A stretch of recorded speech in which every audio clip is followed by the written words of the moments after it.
This year's first lecturer, Thomas Metzinger, is a leading philosopher of mind working on consciousness and subjectivity, whose central thesis is that there is no subject. I will let him tell you more about his ideas. I was thinking over his accomplishments and thinking what might be good for me to tell you now by way of introduction, and I thought that I would tell you something that you might not know, which is that Thomas Metzinger is a community activist in a distinctively philosophical sort of way. Philosophy, unlike science, is not a team sport, but it is a collective undertaking nonetheless. Philosophers need teachers, they need interlocutors, they need readers, they need an audience, they need a community. Thomas Metzinger has done much work establishing philosophical community where there was none before. And I want to just give two examples. I can think of many, and I had to pick and choose among the examples to give you just two. If you've done work in philosophy at the frontier of philosophy and neuroscience, then you will know that that frontier can sometimes be a fairly cold and inhospitable place. Well, that certainly was true. It is much less true today, and I think in good measures as a result of the works of Thomas Metzinger. And in particular, I'm thinking of his work establishing such the International Society, the Association for the Scientific Study of Consciousness, which seeks to further international collaboration between philosophers and scientists. A little bit closer to home, closer to Thomas Metzinger's home, Thomas has, under the auspices of his office as professor of philosophy, has brought together young philosophers and neuroscientists working in the different corners of Germany in relative isolation on topics at the intersection of philosophy and neuroscience. He's brought them together, provided opportunities for interaction, discussion, collaboration, and thus established community. I think you can safely say that today, there's a real critical mass of work going on in philosophical neuroscience, especially among young scholars in Germany, and there wasn't before, and that is thanks to Thomas Metzinger.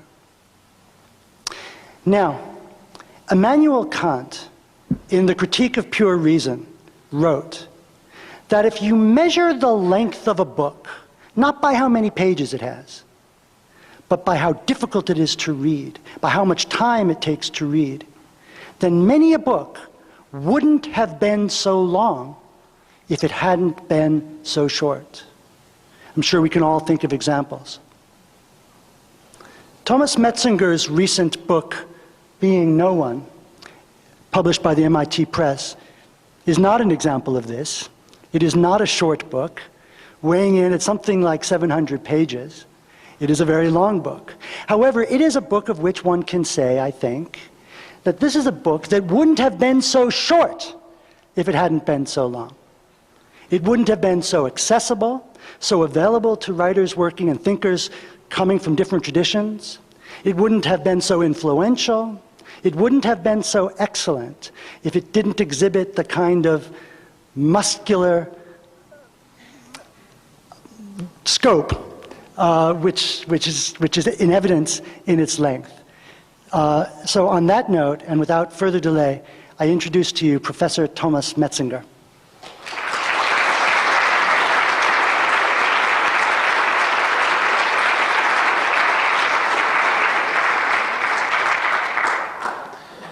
Thank you very much, Tony. Thank you very much, Alva, for your beautiful introductions. You must have all noticed how full of exaggerations Alva's introduction was.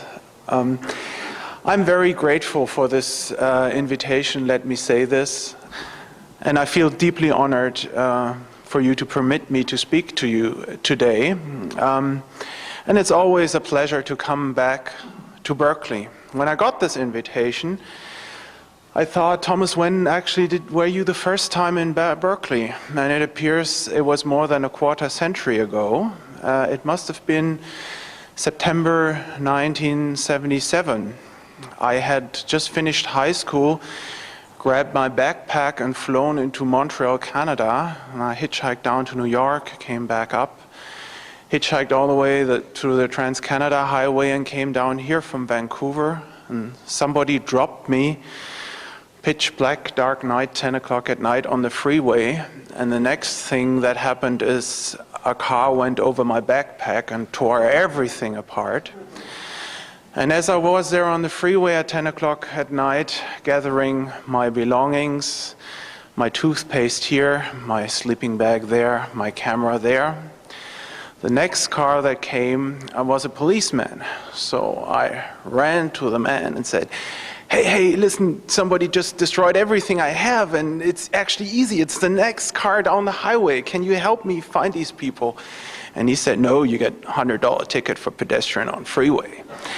And to be quite honest with you, I spent almost all of last Sunday trying to find this notice to appear in court for you, but I actually didn't find it. And the next day, for the first time, I walked the Berkeley campus.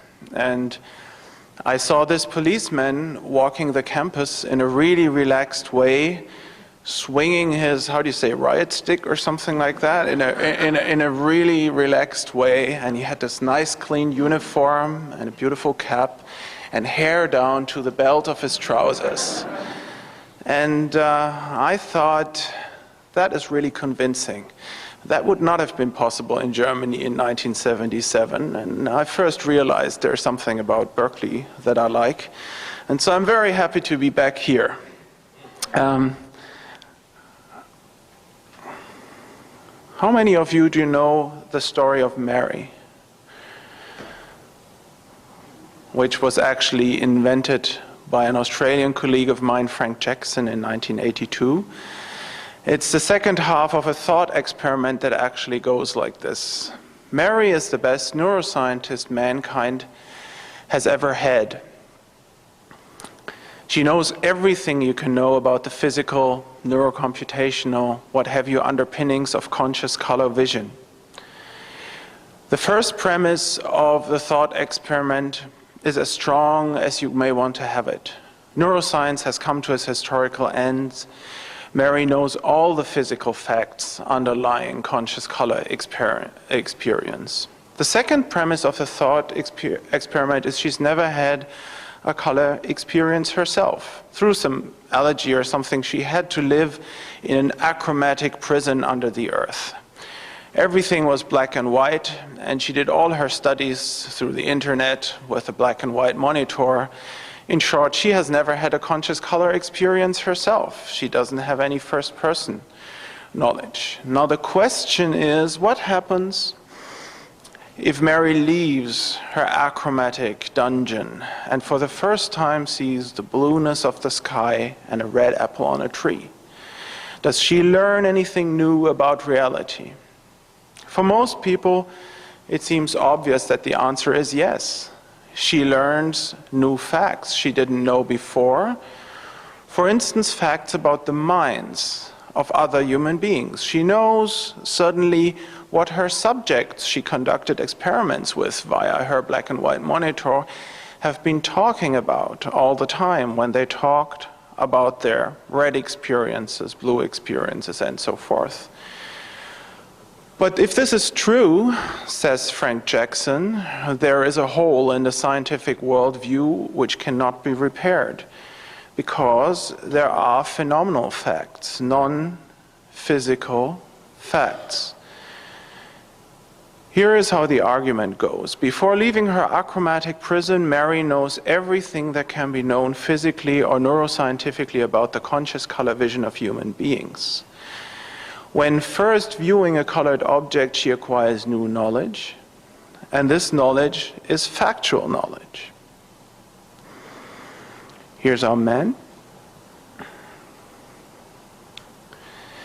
Therefore, Mary, before having her first conscious color experience, did not know all the facts one can know with regard to color experience.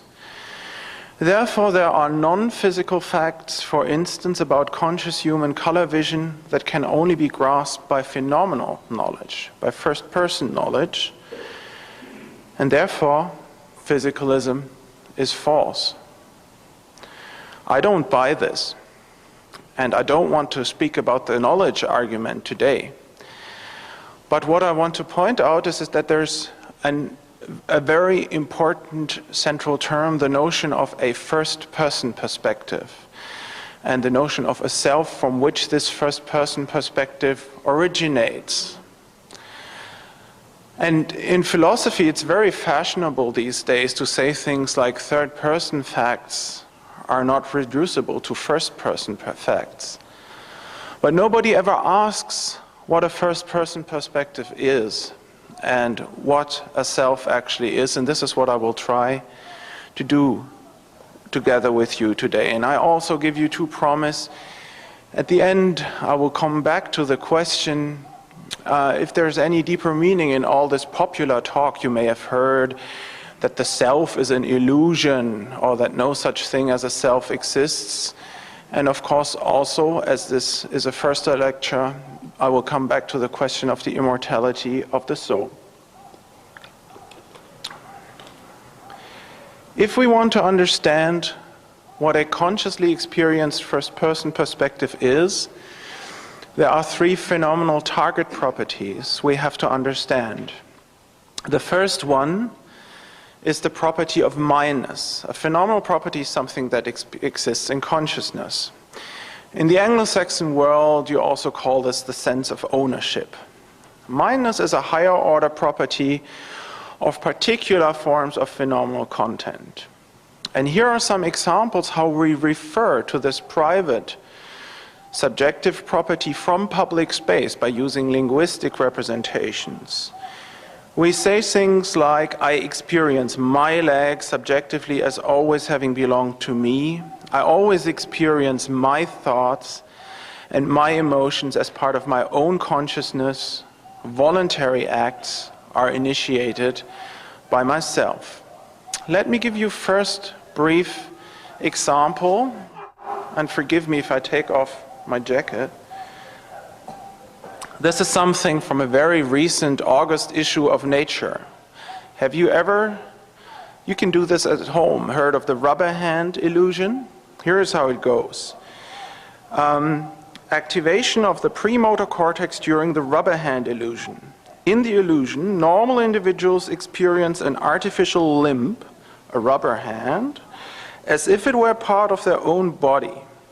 The subject observes a facsimile of a human hand, the rubber hand, while one of his own hands is hidden from view. Both the artificial hand and the subject's hands are stroked repeatedly and synchronously with a probe.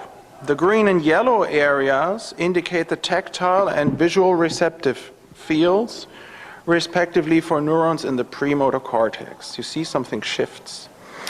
The subject experiences an illusion in which the felt touch is brought into alignment with the seen touch. This brings the visual receptive field into alignment with the rubber hand, resulting in activation of premotor cortex neurons. This is just an illustration. I will not go into any technical details, but that's what I'm interested in. The moment where you suddenly have the feeling, this is my hand, although you cognitively know it's not. The property of ownership, and as you see today,